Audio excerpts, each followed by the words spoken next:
when I was a middle schooler, I was really, really trying to run after my faith in a new way. And I think while I became a believer, I think for sure when I was at the end of elementary school, like in 5th grade, nothing big was happening in my life or in my faith. And I felt like for me to have this gigantic faith, like the people that I looked up to, I had to have something really big happen in my life. Like I really, really wanted to persevere. And I honestly kind of had this idea that it needed to be something big, that I needed to struggle for my faith to grow. And in a lot of cases, that's true. But you can grow. I mean, we're growing every day. And so I had this concept that I wanted my faith to grow. And I felt like something really big had to happen in order for that to happen. So I'd been praying in middle school for the Lord to grow me and stretch me. And I had all these dreams of, traveling the world and doing big things. But it was my freshman year of high school.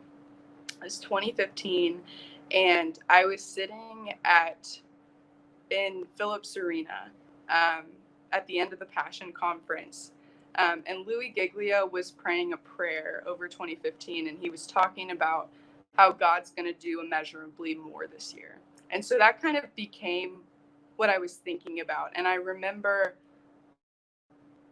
the song Oceans by Hillsong was really big that year.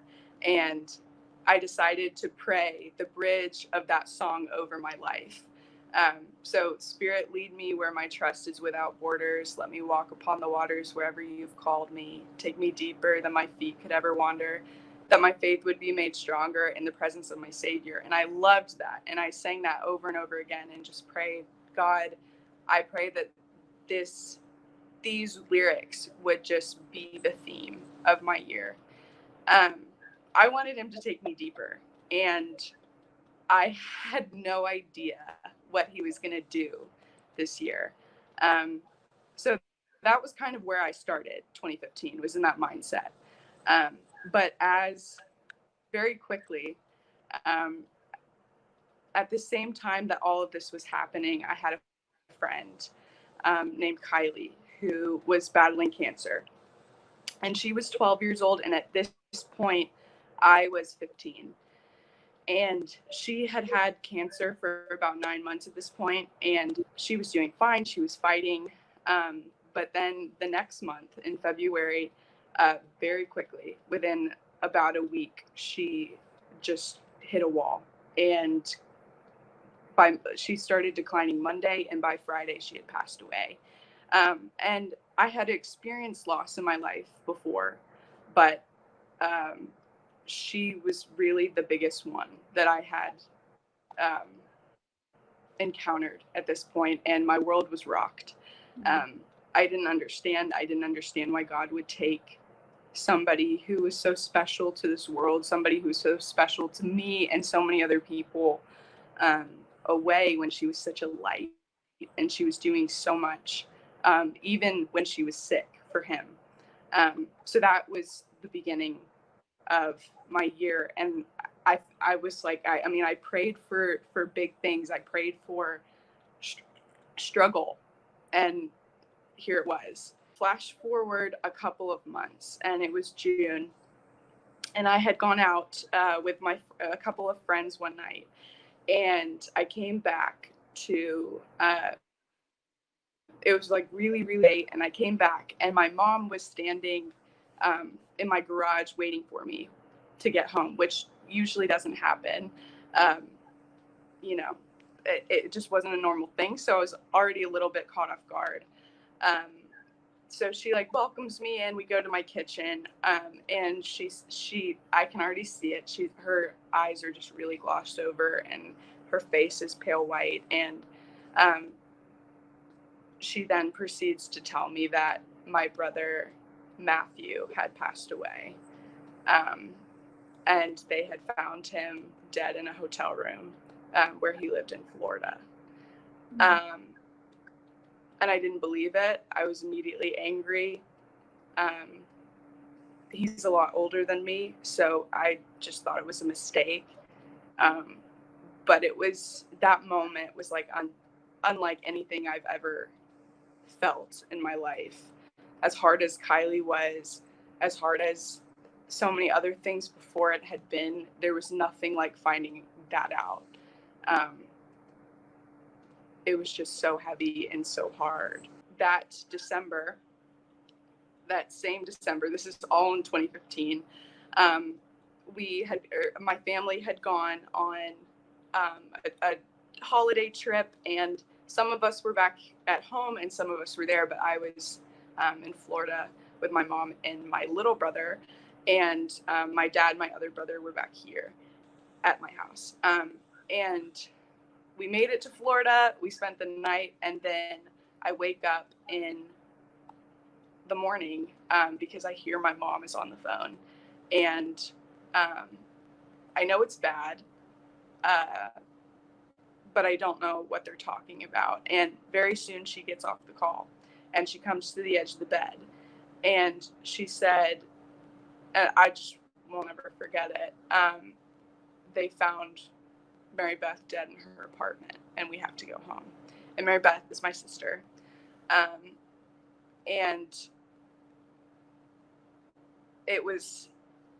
it just didn't even feel real, like it was Kylie, and then it was my brother, and then it was Mary Beth, and it just didn't equate in my brain, how all of this could happen in general, but then like all happen in 11 months, and after that, I think is when I really fell into a really dark hole. And I've just really battled depression after that. I was still in my sophomore year at this point. And so it was a lot for me to be dealing with as a sophomore. It's a lot for anybody to be dealing with. But I just never thought that I would feel light again. Or hope again. And I always wondered, like, when was the next thing? Like, who was I going to lose? And I was constantly just afraid of just not being ready for the next loss, and like looking for what was going to happen around the next corner. Restoration, redemption, healing doesn't happen within a day. It's a growth process, and it's something where we can have amazing moments where healing is restored in a big way, but sometimes it takes a while, and sometimes it takes multiple people that God uses. And because of where I went to school, of where he brought me right after Matthew died, I met so many people who really, really brought me through that time. And it's something that you always walk through, but it is something where he brings people and he uses people, and he used people in my life. He used so many friends to speak truth into my life and to just come alongside me and let me know that I wasn't alone, and that he was going to use this, and that he was going to use me. It was through those people I would see his presence and his grace through the way that they loved me, because the way that they would love me was not of human nature. It's not within us. It's a real, pure, supernatural kind of love, and just showing up for me in ways that I just never thought were possible. So a couple of months later, I had started dealing with a couple of health problems, and I had a bunch of crazy symptoms, and we didn't know what was happening. And I would write it off to being, a food allergy, or, me just not eating well enough, or something like that. And I would just get really sick. And like I said, all of these crazy symptoms, and we would go to the doctor. I went to several doctors, and none of them knew what was going on or what was wrong. And it was a really helpless feeling, because things really started to get worse pretty quickly. I had a lot of pain in my stomach, and I was like had these like full body jerks and was dizzy and started, losing function in different body parts and had a hard time walking. Um, so much so that I really ended up in a wheelchair, um, and wasn't able really to be very mobile. Um, and none of the doctors could figure it out, which was just, there's not really a feeling like it, because I started feeling like I was dying, like my body was giving out on me. And I was, at this point, I was a senior in high school. It was the fall of my senior year, and I was in a wheelchair. And I was in shows. I've been in musical theater my whole life, and I was in a wheelchair, and unable, like just really unsure, if I was going to be able to do the show. I was in and out of hospitals, for days on end.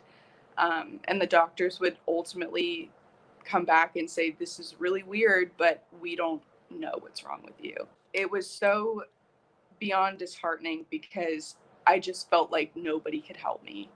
Um, and that I was never going to get better. And I was getting worse. So I didn't really know how it was going to resolve, or if it would ever resolve.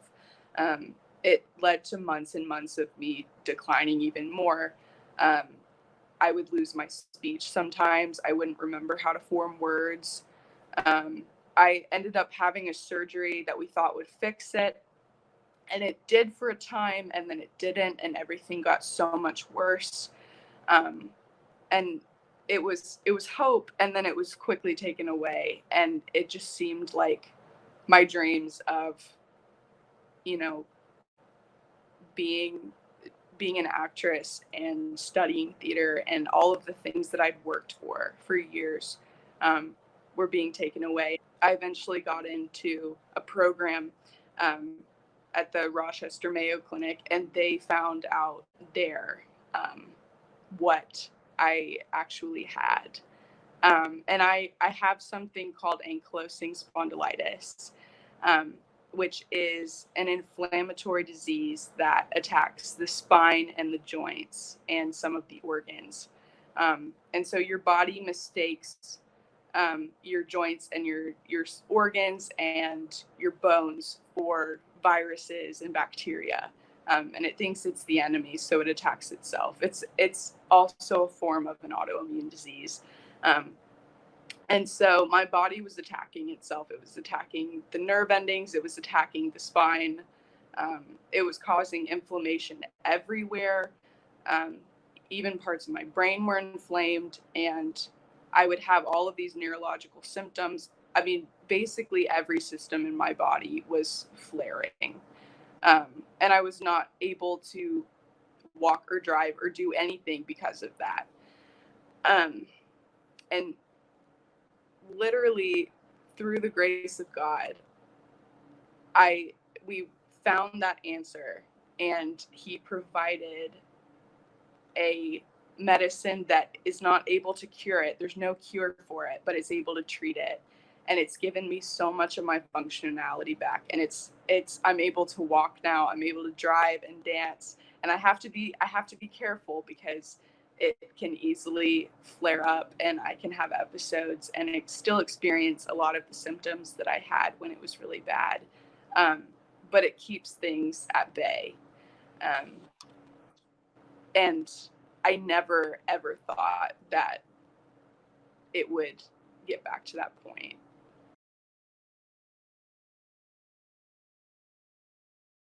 You're not alone. Um, I think that it's so easy to feel like your experience is so isolated. And while it's unique to you and nobody has the exact same story as you are not alone. Um, there are so many people out there who are experiencing what you're experiencing, and who know hurt like you do. Um, I think so much of spiritual warfare is involved with grief. And I know Satan was just trying to press me down and make me feel like I was the only one in this, and that even God was far away when he was right next to me. He was carrying me through. Um, Reach out. There are people around you. There are people who will support you. You are not alone.